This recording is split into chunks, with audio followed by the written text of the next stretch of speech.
Le Burkina Faso suspend la diffusion de plusieurs médias étrangers. Oui, Ouagadougou reproche à plusieurs médias occidentaux et africains d'avoir publié des articles sur un rapport du groupe international de défense des droits humains, Human Rights Watch, accusant l'armée d'avoir commis des extrajudiciaires. Quand je fais, vous savez de quoi il s'agit, évidemment, on ne peut pas le dire ouvertement sur YouTube parce que, voilà, c'est leur plateforme. Donc le Burkina Faso vient d'interdire la présence ou la diffusion de certaines chaînes, certains médias pour avoir publié des histoires qui, d'après le gouvernement, ne sont pas cohérents. La chaîne française TV5 Monde a été suspendue pour 2 semaines et l'accès à son site internet a été bloqué, a indiqué l'autorité de la communication burkinabé. Le site internet du Monde, de l'Ouest France, radiodiffuseur allemand Deutsche Welle, du journal britannique Le Gardien et les agences de presse africaines APA et Ecofin ont également été bloqués jusqu'à nouvel ordre, a-t-elle ajouté. Je pense que c'est important de le dire. Là, on est en train de crier, voilà pourquoi, manque de démocratie, tout ça, manque de transparence et tout ça. La réalité est celle-ci. Human Rights Watch a diffusé une publication selon laquelle on a accusé l'armée burkinabé de des gens qui n'ont absolument rien fait, qui sont des civils.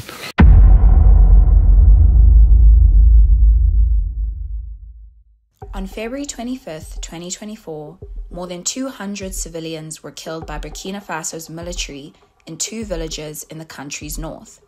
What you're seeing here are mass graves of victims from one of those villages. The massacre was one of the country's deadliest attacks against civilians in a decade.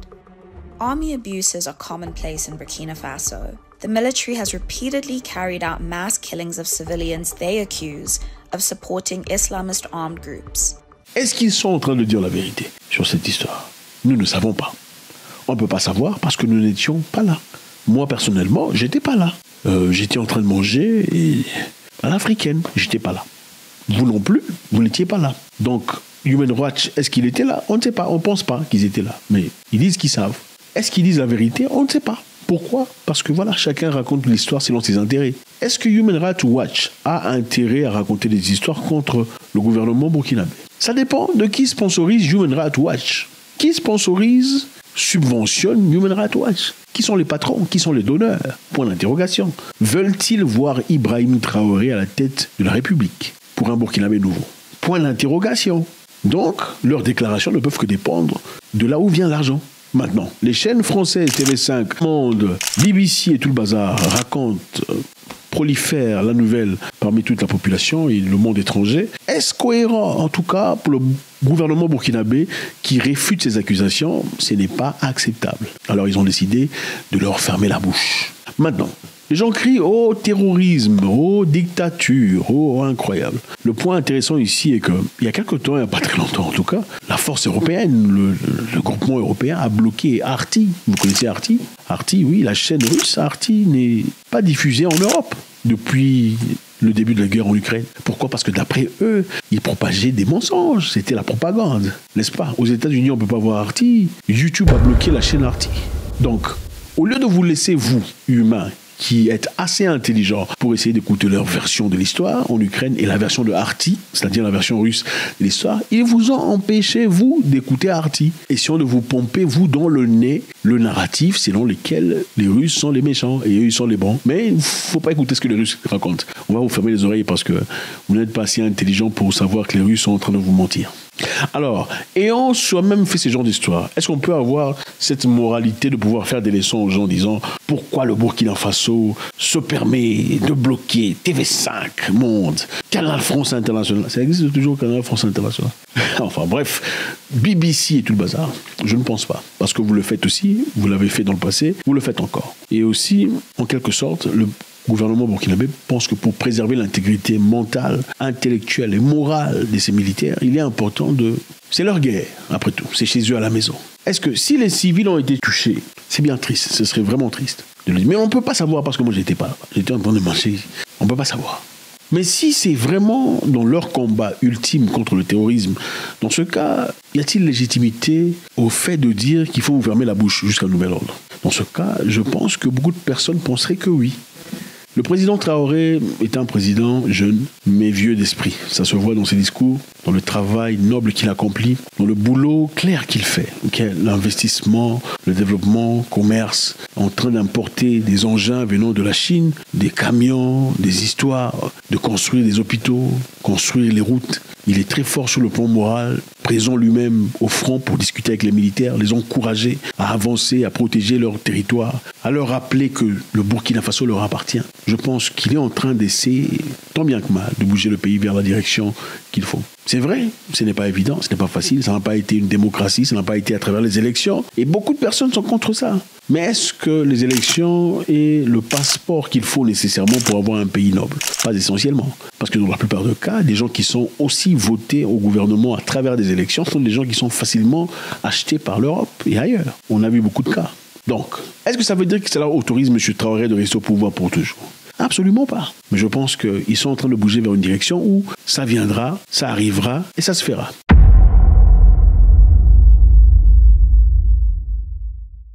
On dit que cette décision intervient après que le Burkina Faso ait suspendu la semaine dernière la diffusion de BBC Africa, Voice of America et deux chaînes après que ces médias ont diffusé des rapports de Human Rights Watch. Selon les rapports, l'armée de Burkinabé aurait...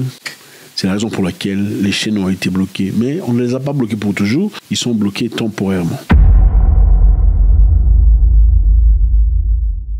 Maintenant, nous allons aller en Afrique centrale.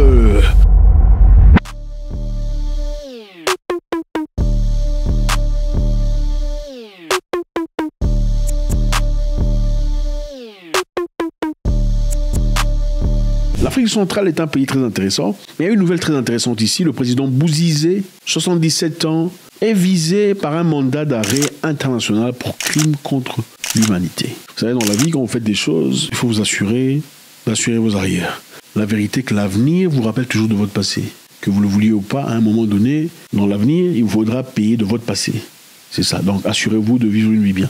En parlant des femmes aussi, si on a ici, il faut faire très attention quand vous êtes jeune. Ne pensez pas que vous êtes jeune à vie. Oh, je fais ça, je suis encore jeune. Ok, quand tu auras 30 ans, le monsieur qui va te rappeler, il va te poser la question, tu es passé par où? Quelles sont les portes dans lesquelles tu es entré? Ils étaient combien? Ok. Oh, non, tu n'es pas un homme, un vrai homme ne peut pas demander. Tu vas voir, on va te demander, tu vas expliquer. Donc, protégez-vous maintenant. Bref, continuons notre histoire. Monsieur Bouzizé, 77 ans, s'est emparé du pouvoir en 2003 par un coup d'État avant d'être renversé 10 ans plus tard par des rebelles. Il est aujourd'hui à la tête de la principale rébellion centrafricaine et vit en exil en Guinée-Bissau depuis 2023. C'est ça la réalité en Afrique centrale, actuellement. Est-ce que M. Bouzizé a fait des choses atroces? Je ne sais pas. Nous n'étions pas là quand ça s'est passé. Les victimes, malheureusement, à travers ce procès, nous espérons, s'il y en a eu, doivent se présenter de sorte à ce que M. Bouzizé, s'il a fait des choses incroyables, en paye, au prix fort, en tout cas, à la grande hauteur, la grande charge, s'il a fait ces histoires. Et s'il n'a pas fait ces histoires, que la justice fasse ce que la justice doit faire. Mais en attendant, la justice doit être faite. Maintenant, nous allons en Tanzanie.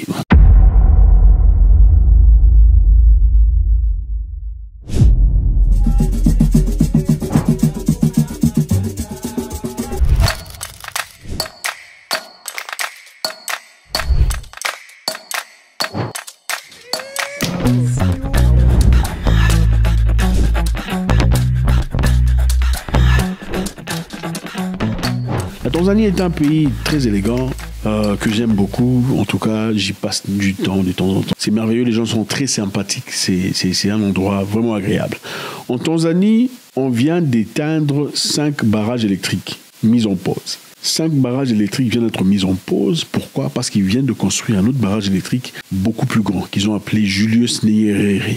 Julius Nyerere est un combattant de la liberté. C'est un peu comme les Lumumba de la Tanzanie. C'est eux qui ont combattu pour la liberté, le freedom du pays.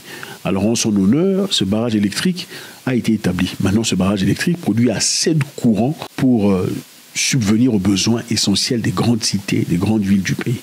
Bravo à la Tanzanie. Congratulations. Il y a un certain moment, il s'est plaigné ici de manque de courant, manque d'électricité. Voir ce genre d'histoire se produire, ça fait du bien. C'est vraiment bien. Et je pense que s'ils ont 5 groupes hydroélectriques qu'ils ont éteints parce qu'ils n'ont pas besoin de l'excès de courant, n'est-ce pas une opportunité pour exporter peut-être dans des pays qui en ont besoin? Des pays qui sont dans le noir, ils ont certainement besoin d'électricité.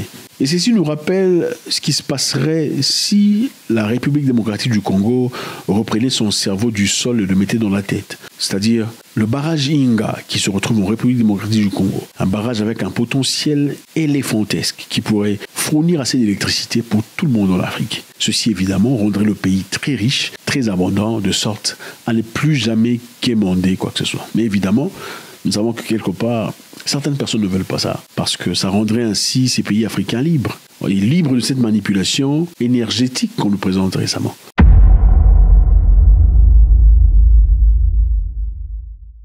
Burkina Faso demande aux médias de ne pas badiner. On leur donne leur pause pendant un temps. S'ils font encore des bêtises pareilles, on va certainement les... Voilà.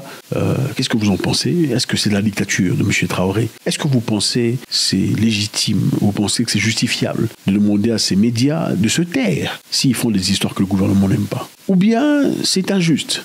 En République centrafricaine, l'ex-président Bouzizé a été accusé des choses horribles et atroces. Est-ce que vous pensez qu'il est coupable, d'après vous? Et que pensez-vous de la Tanzanie, qui aujourd'hui, avec ce barrage électrique gigantesque, peut fournir de l'électricité à tout le monde, éteignant ainsi 5 autres barrages électriques? God bless.